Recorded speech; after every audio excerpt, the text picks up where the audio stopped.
Assalamualaikum warahmatullahi wabarakatuh. Perkenalkan, saya Putri Melani, salah satu pendidik di SMP Negeri 3 Bobotsari, Kabupaten Purbalingga. Saya merupakan salah satu peserta dari pelatihan peningkatan kompetensi berbasis kecakapan abad 21 yang diselenggarakan oleh P4TK PKN dan juga IPS. Saya di sini ingin berbagi pengalaman baik selama saya mengikuti pelatihan peningkatan kompetensi yang diselenggarakan oleh P4TK ini. Pelatihan ini diselenggarakan pada tanggal 18 Mei hingga tanggal 25 Mei 2021, tepatnya di Kota Batu. Latar belakang dari pelaksanaan pelatihan ini yaitu pada abad ke-21 manusia mengalami perkembangan teknologi, pengetahuan yang sangat pesat dalam berbagai bidang kehidupan. Salah satu perkembangan yang paling menonjol yaitu dalam bidang informasi dan juga komunikasi.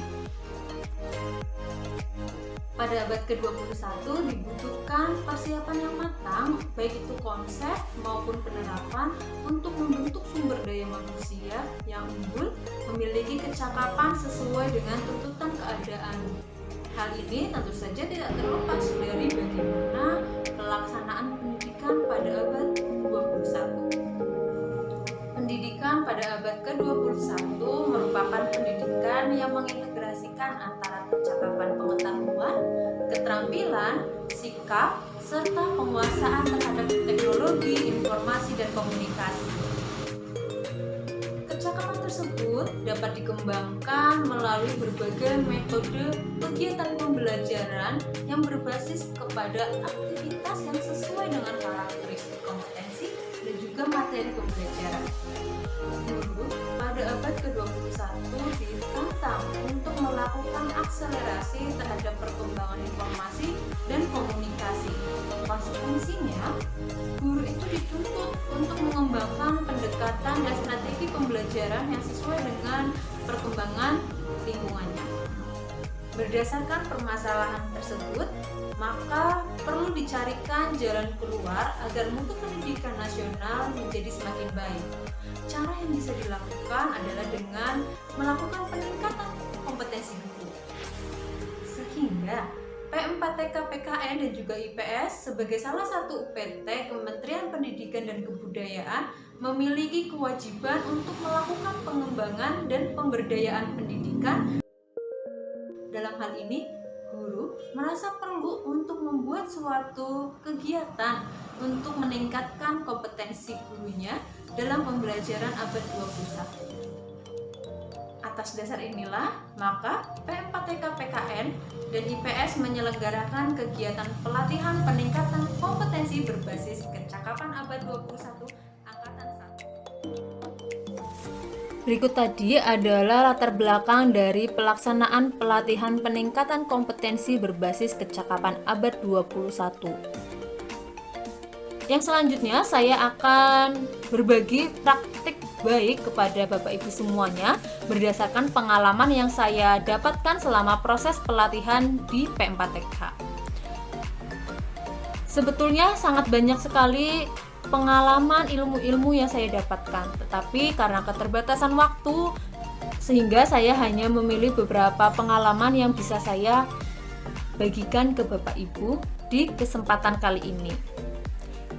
Berbagi praktik pengalaman baik yang pertama yaitu tentang Google Dokumen dan juga Google Slide. Google Dokumen ini merupakan layanan pengolah kata, lembar sebar, presentasi, formulir, dan penyimpanan data berbasis web gratis dari Google. Sedangkan Google Slide adalah program presentasi yang disertakan sebagai bagian dari rangkaian Google Doc Editor berbasis web bebas yang ditawarkan oleh Google. Aplikasi ini memungkinkan para pengguna untuk membuat dan menyunting berkas secara daring sambil berkolaborasi dengan pengguna lain secara real time. Hasil edit dapat dilacak oleh pengguna dengan riwayat revisi yang menyajikan perubahan. langkah untuk membuat presentasi baru menggunakan Google Slide. Yang pertama, silakan Bapak Ibu bisa masuk ke Google, lalu pilih di bagian kanan atas yang ada tanda titik 9 ini, diklik dan pilih Google Drive juga bisa, lalu pilih di bagian bawah yaitu ada slide. Nah, selain menu slide, di sini juga ada menu Google Dokumen di sini, lalu ada menu split sheet, ada Hangout, ada Classroom, Jamboard, dan masih banyak yang lainnya. Kita coba yang pertama yaitu Google Slide. Akan muncul seperti ini. Silahkan Bapak Ibu bisa mengeklik tombol tanda plus atau kosong di sini ya, untuk memulai presentasi yang baru. Nah, di sini sudah ada kolom untuk membuat presentasi. Nah, di sebelah kanan nanti sudah tersedia tema-tema yang bisa Bapak Ibu gunakan. Jika Bapak Ibu ingin berkolaborasi dengan teman satu kantornya, Bapak Ibu bisa mengeklik di bagian kanan atas, klik bagian bagikan, lalu tulis judul presentasinya, lalu simpan. Nah, di sini Bapak Ibu bisa berkolaborasi dengan teman sejawatnya dengan cara yang pertama, tambahkan email teman atau rekan kerjanya. Misalkan saya menambahkan Dinda. Nah, nanti Mbak Dinda bisa menjadi editor atau pemberi komen saja atau sebagai pengakses lihat saja. Jadi hanya bisa melihat tanpa bisa merubah. Nah, kalau ingin berkolaborasi dengan teman sebayanya, silakan klik editor dan kirim. Itu cara yang pertama. Untuk cara yang kedua sama seperti tadi, silakan klik bagikan, lalu pilih dapatkan link bagian bawah ini dan klik ubah ke siapa saja yang memiliki link. Silahkan Bapak Ibu bisa menggantinya di bagian sini, siapa saja yang memiliki link itu diganti pengakses lihat saja, itu silahkan diganti dengan editor. Jadi kalau misalkan Bapak Ibu tidak tahu email teman sejawat, bisa menggunakan link untuk berkolaborasi. Silahkan disalin linknya, lalu tekan selesai, dan silakan link yang tadi sudah disalin kirimkan ke teman sejawatnya. Nah, setelah itu Bapak Ibu sudah bisa berkolaborasi dengan teman sejawatnya. Kita coba mulai untuk memilih tema. Oh ya, karena fasilitas Google Slide ini gratis, sehingga untuk fitur-fiturnya tidak selengkap seperti di Microsoft PowerPoint. Kita coba klik, pilih temanya, lalu Bapak Ibu bisa menambahkan slide ya di sini dengan cara mengeklik tanda plus di bagian kiri atas ini. Silakan bisa ditambahkan sesuai dengan kebutuhan. Nah, yang menariknya di sini Bapak Ibu bisa mencari gambar secara online tanpa harus mendownloadnya terlebih dahulu, yaitu dengan cara klik bagian sisipkan lalu pilih gambar. Nah, Bapak Ibu akan disajikan pilihan upload dari komputer atau telusuri internet. Kita pilih yang telusuri internet. Coba kita pilih Pancasila.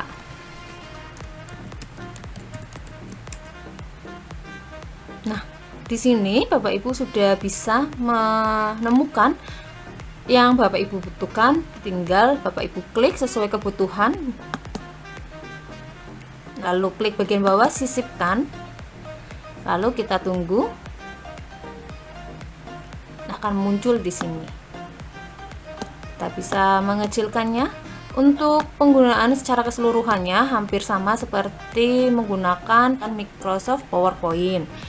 Saya hanya akan menjelaskan beberapa fitur yang mungkin tidak ada di Microsoft PowerPoint ya. Kalau sudah PowerPoint-nya selesai dibuat, Bapak Ibu juga bisa menyimpannya dalam bentuk PowerPoint.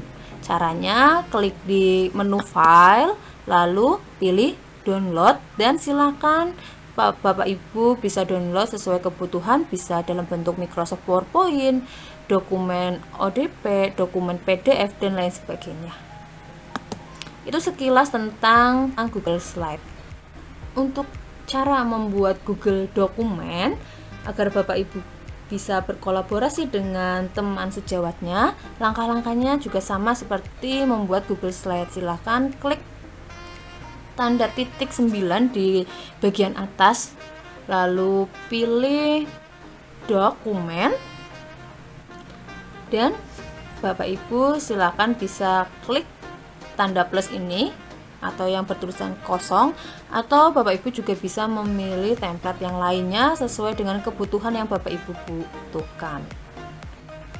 Pada menu tampilan awal akan muncul seperti ini. Di Google Dokumen ini Bapak Ibu guru bisa berkolaborasi dengan teman sejawatnya, yaitu dengan cara klik link bagian atas ini, bagikan, lalu kita tulis dulu judulnya.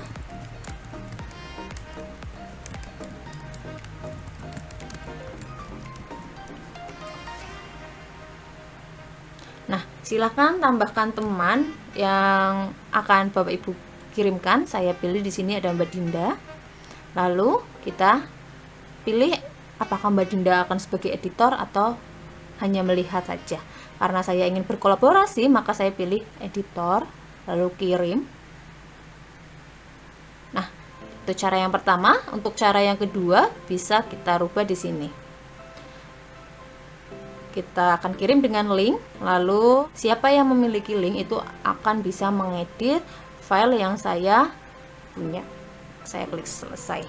Nah, kita coba di sini. Cara menulisnya juga sama seperti menggunakan Microsoft Word. Selain itu, sama seperti Google Slide, di Google Dokumen Bapak Ibu juga bisa menambahkan gambar, tabel, diagram, garis horizontal, dan lain sebagainya. Pada kolom gambar Bapak Ibu bisa mencarinya dari internet ya.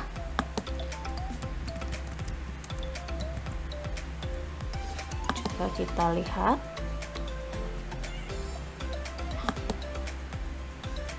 Kita pilih dulu sisipkan, lalu kita tunggu. Jika kita sudah menyisipkannya lalu kita download, secara otomatis juga akan ikut terdownload. Nah, kalau sudah, Bapak Ibu juga bisa menambahkan komentar pada Google Dokumen ini saat berkolaborasi dengan teman sejawatnya dengan cara kita blok dulu semua kalimat yang ingin diberikan komentar.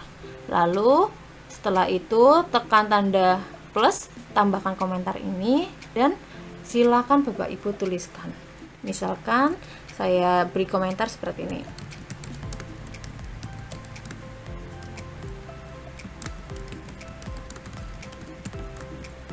Lalu klik komentar. Nah, nanti teman Bapak Ibu pun juga bisa memberikan balasannya di sini. Sekian untuk penjelasan dari Google Dokumen dan juga Google Slide. Berbagi praktik yang kedua yaitu mengenai pemanfaatan media Jamboard. Nah, media Jamboard ini adalah salah satu aplikasi yang dikembangkan oleh Google yang merupakan papan tulis digital. Layaknya sebuah papan tulis konvensional, Jamboard ini bisa digunakan untuk media dalam menjelaskan materi pembelajaran dengan menulis materi, menambahkan gambar, dan informasi lainnya. Selain itu, media Jamboard ini bisa juga untuk mengajak siswa agar menjadi lebih interaktif dan berkolaborasi selama pembelajaran, terutama saat tatap maya dengan siswa. Ada beberapa cara yang bisa dilakukan untuk masuk ke dalam halaman Google Jamboard. Di antaranya, cara yang pertama sama seperti cara masuk Google Doc dan juga Google Slide, Bapak Ibu bisa mengeklik tanda titik 9 di bagian atas, kanan atas, lalu pilih di bagian paling bawah yaitu ada sini Jamboard.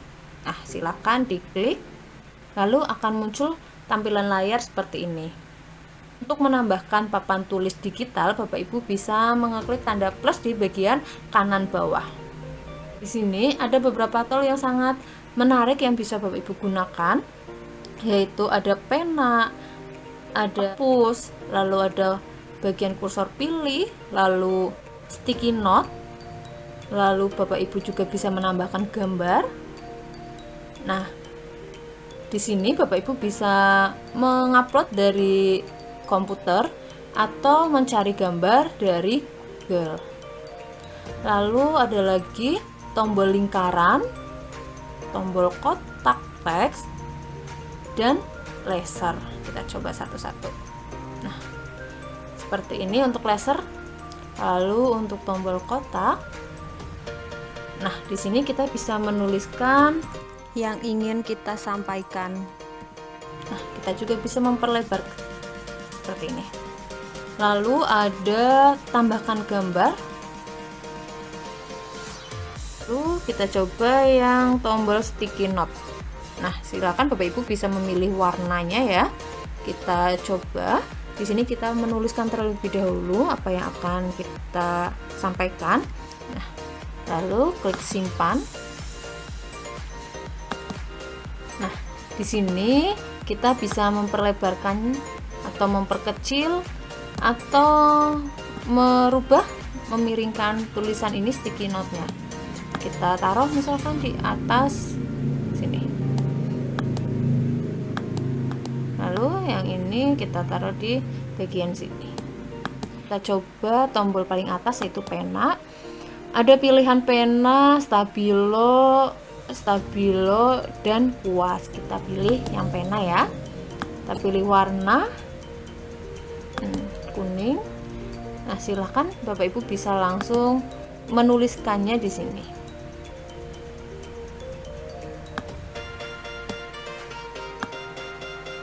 Karena tidak terbiasa ya, jadinya maaf jika tulisannya kurang. Nah, kita coba hapus dengan bagian penghapus di sini. Di sini ada kolom hapus, jadi jika Bapak Ibu sedang berkolaborasi dengan siswanya dan ada kesalahan penulisan, bisa dihapus. Seperti biasa, jika Bapak Ibu ingin berkolaborasi dengan peserta didiknya atau mungkin teman sejawatnya saat rapat, bisa menggunakan tombol bagikan untuk berkolaborasi. Lalu seperti biasa, caranya ada dua. Yang pertama, bisa mengetikkan nama email dari teman sejawatnya atau siswanya. Lalu pilih editor, lalu kirim. Nah, untuk cara yang kedua yaitu bisa menggunakan link. Kita coba di sini klik ganti. Lalu kita pilih yang mendapatkan link bisa menjadi editor. Nah, cara ini bisa diterapkan untuk peserta didik kita yang akan berkolaborasi dengan kita saat pembelajaran. Lalu jangan lupa salin linknya dan klik selesai. Link yang sudah disalin tadi silahkan dibagikan ke berbagi praktik. Baik yang ketiga yaitu mengenai Canva. Bagaimana cara penggunaannya? Yuk kita simak. Cara penggunaan Canva yang pertama, silakan Bapak Ibu klik di kolom pencarian, ketikkan canva.com. Setelah itu akan muncul layar seperti ini. Jika Bapak Ibu belum mempunyai akunnya, silakan Bapak Ibu bisa membuat akun terlebih dahulu di bagian kanan atas. Karena ini saya sudah punya, jadi tidak perlu lagi membuat akun. Lalu fitur-fitur di Canva ini cukup banyak. Di sini ada bagian beranda, template, fitur, belajar, ada harga. Ini harga ini khusus yang Canva Pro ya. Kita coba untuk bagian template. Di bagian template ini nanti ada banyak pilihan. Di sini ada beberapa pilihan yang direkomendasikan untuk Bapak Ibu untuk membuat presentasi, kiriman Instagram, kisah Anda, logo. Jadi kalau membuat logo silakan klik saja bagian logo, undangan, cerita Instagram. Ada lagi video, kartu, resume atau CV, ada membuat poster. Nah, di bagian bawah ini nanti ada beberapa template juga, kurang lebihnya seperti ini. Sangat banyak sekali template-template yang sangat menarik yang bisa kita gunakan untuk menunjang kegiatan pembelajaran di masa pandemi ini. Ada bagian sertifikat juga. Selain template yang ada di sini, Bapak Ibu juga bisa mencari template lain yang Bapak Ibu inginkan. Biasanya saya menggunakan Canva ini untuk mendesain LKPD. Di sini ada banyak pilihan yang bisa digunakan untuk membuat lembar kerja peserta didik. Silakan bisa dicari template yang sesuai dengan kebutuhan Bapak Ibu. Saya akan memilih salah satu template yang gratis ya.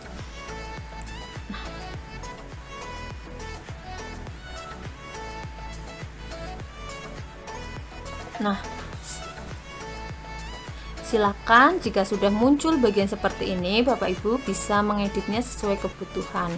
Misal saya ketikkan di sini PPKN kelas 8. Materinya mengenai Pancasila sebagai dasar negara.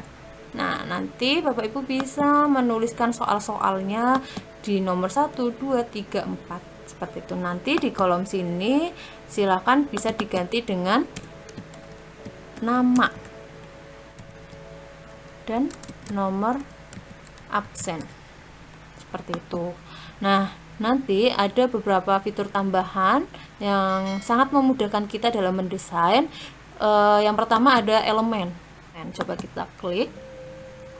Di sini berisi mengenai garis dan bentuk.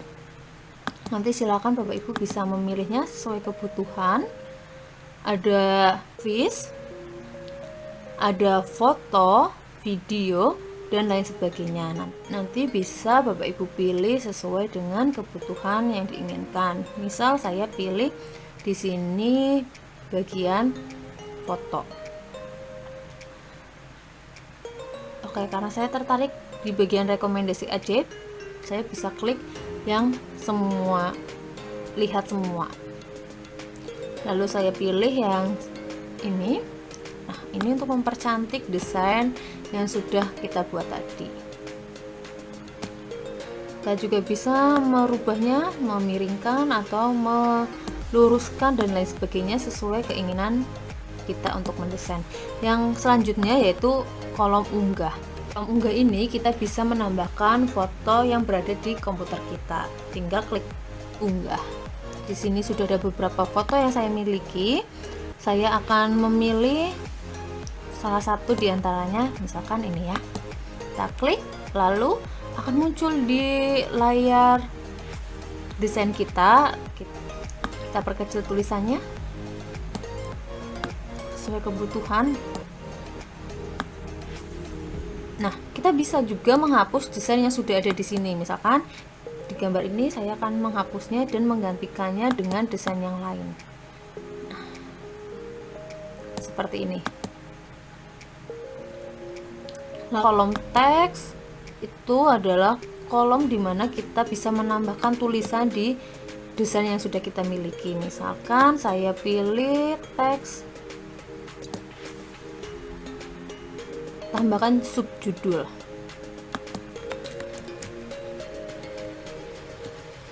Saya tambahkan subjudul, saya akan menuliskan nama sekolah SMP Negeri 3 Bobot Sari. Tinggal kita tarik ke atas. Kita bisa mengecilkan tulisan tersebut dengan menekan tombol ini, atau bisa langsung di sini. Nah, kita juga bisa merubah fontnya.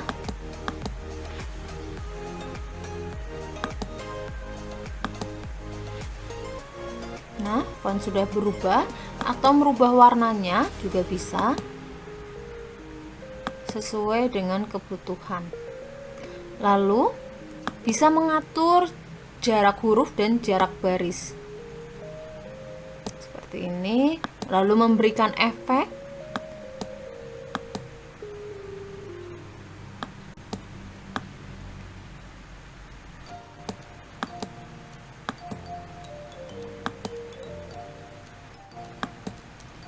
Nah, jika Bapak Ibu sudah selesai mendesain, Bapak Ibu bisa LKPD ini dengan cara klik tombol bagian kanan atas yang menunjukkan tanda panah, lalu klik jenis file yang akan kita unduh, apakah kita akan mengunduh dalam bentuk PNG, JPG, PDF, atau video.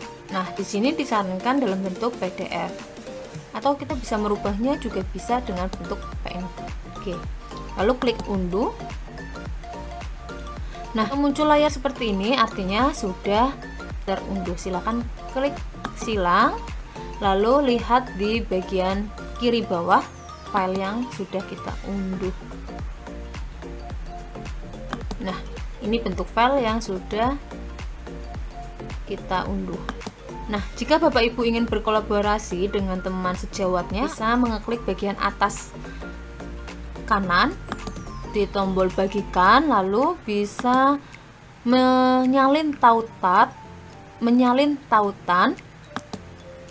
Nah, atau bisa menuliskan alamat email dari rekan sejawatnya atau peserta didik yang ingin diajak berkolaborasi. Oke, sekian penjelasan singkat dari penggunaan Canva.